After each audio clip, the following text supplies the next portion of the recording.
Nwanne m kedu ụbọchị taa anyị nọ na Akwaete nke dị na Ọkwa East Local Government na Abia State. Akwaete bụ obodo ebe a na-emepụta akwa Akwaete. Icheta ndị mmadụ na-adasị na Igbo enwere akwa. Ya mere anyị ji bịa n'ụbọchị taa n'obodo ebe a na-emepụta akwa a na-akwa Akwaete igosipụta ndị ụwa na ọkwa anyịwa na-emepụta akwa ya na Igbo nwere akwa. Onye na-ewetara unu ozi bụ Nwaada Ụzọamaka, sonyere anyị dịka anyị na-egosi unu gbasara ala Igbo. Aha m bụ Augustina Nwobilo. Ihe a m bidoro this is about 17 years ago mgbe m tokwara. Ihe ebe a mụrụ m. Ị na-akọ ọrụ obodo anyị. Ihe eji mara ụmụ nwaanyị obodo anyị. A na-akpọkwana ya akwa Akwaete. Akụrụ akụ Akwaete. Onwe ndị na-akpọ ya George Akwaete. Ya ihe eji mara ụmụ nwaanyị Akwaete ebe ọbụla ha nọ. Ọ pụtara ọrụ yes onye dị willing. Ịma na ụmụaka anyị ugbu a na ha niile na-achọzi ịga school.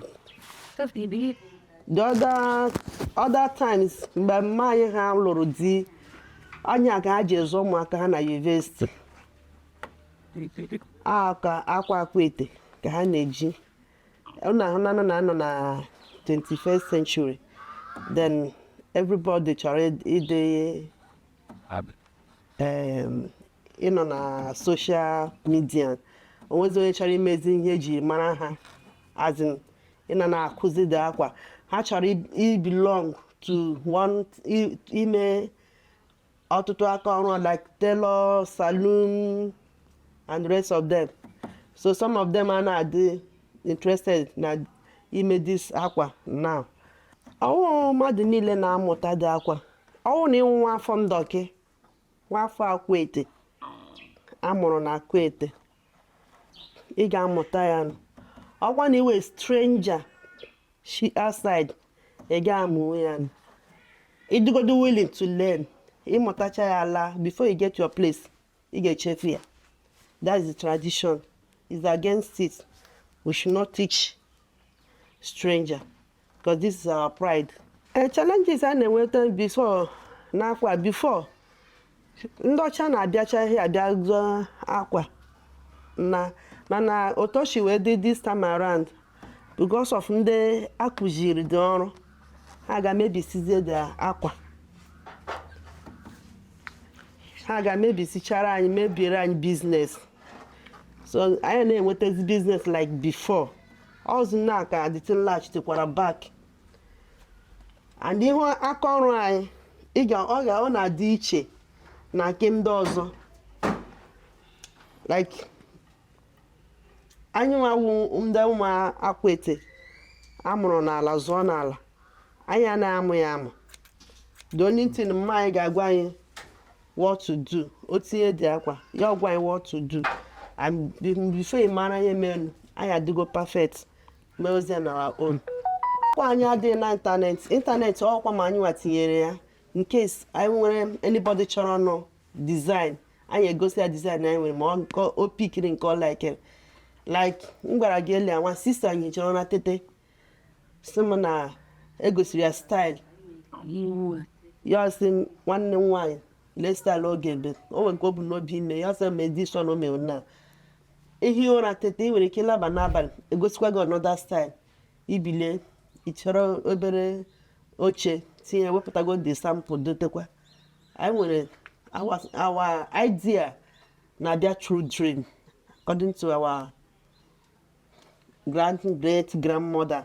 The history behind it nke m na-aga ka ọnụ because mụ adịcha m current concerning the clothes enough. The little one mma na aka m gwara gị. Okay. Because abịakwute m the founder. Ama m onye the person wụ. My mother alọtakwara ya alọta bịa n'obodo anyị akụziere ya dị akọ. So anyị nwa na from there ka anyị nwa chikwa pick rizekwa. Tomorrow nwere ike mlụkwa dị echi ọ na-alọta my village person ọ continue. Ọkwa na alọta side am feel na m ga-eme ya me ma feel kwana ma happy and it is my own culture. It is our culture here in Akwaete. Nke hụrụ ya now. Owu is not an ordinary material. Ị ga-aga n'ahịa bete. E nwere ike ibete ị ga n'ahịa ihu material like ị ga-ebete ya chigara tailor gị. Along the line, tailor nwere ike isi gị na tailor akwa ga-ezu. Ị ga-achịkwa that particular place ị gotere ya. Ga kọtụkwara another half ya ga nye ya. Ga ike nye gị ihe ị chọrọ. But na nke anyị ya na o wele size gị. Ọ na ị ga-eji ya asị nwoke ewu. Na ị chọrọ iji akwa etigbo. Ele size gị. I mara the measurements, the length I get 18 and so that at the end of the day, ọ ga-ezuru gị ihe iji eme. Ị ga-abịa chọzie another alternative or asị gị na this na ihe anyị chọrọ that style ị chizuru na echere kwa na aka gị the material ga-eru the thing. So anyị na-eme like that because ị ga-enweta ya n'ahịa like other material dị n'ahịa. Oh no, this my sister now. Chọrọ iji ebe traditional marriage. Elekwa size ya, enye ya according to her size nke ga-dị okay. Emekwara ya. Because ọ ga-aga bete. Ịma mgbe ụfọdụ, ị ga-ahịa gote English George. Ị chere cut ya. A na-cut cha ga choose another thing where join eze ya extra. Anyị na-eme like that. So that is why before I start and I make sure that our length, the measurement, everything natural, got the intact, so that tomorrow it will not go and come back. Now this in Ezuru, that's in nature, EGN. Oh, when the Jira make business like now. Oh, when they now part of that, they are going where is the guy who got stock of near Jua near Rezia. You understand? Then, in Kenya, if you are now 200 only there 100 pieces.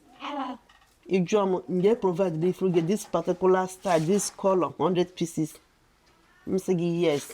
Nange me urudia. But now no nyam buru ya ga here. They go here.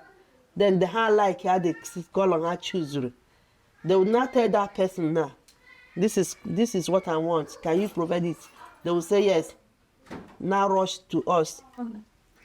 We'll now negotiate, do the business, then give them, deliver. How we get to us their customer. That is how the business is. Yeah, down. These are working test. I not one time quick. It are titi. It are papa. All of me and that Nile Mochara. Yeah, and Kawa we kick it. It are papa. Neka papa. It are push it. It are titi. Then we can't wire.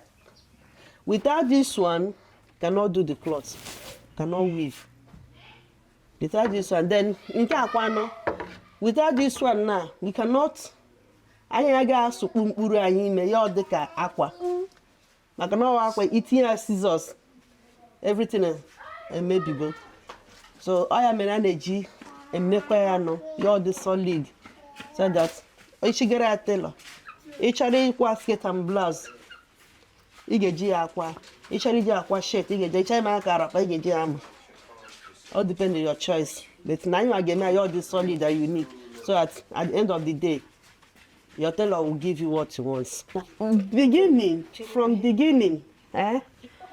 like that my sister own now, that's just the beginning. Okay. So I know call the aqua. I am not turning. Okay. I know aqua. I am not turning. I will watch you.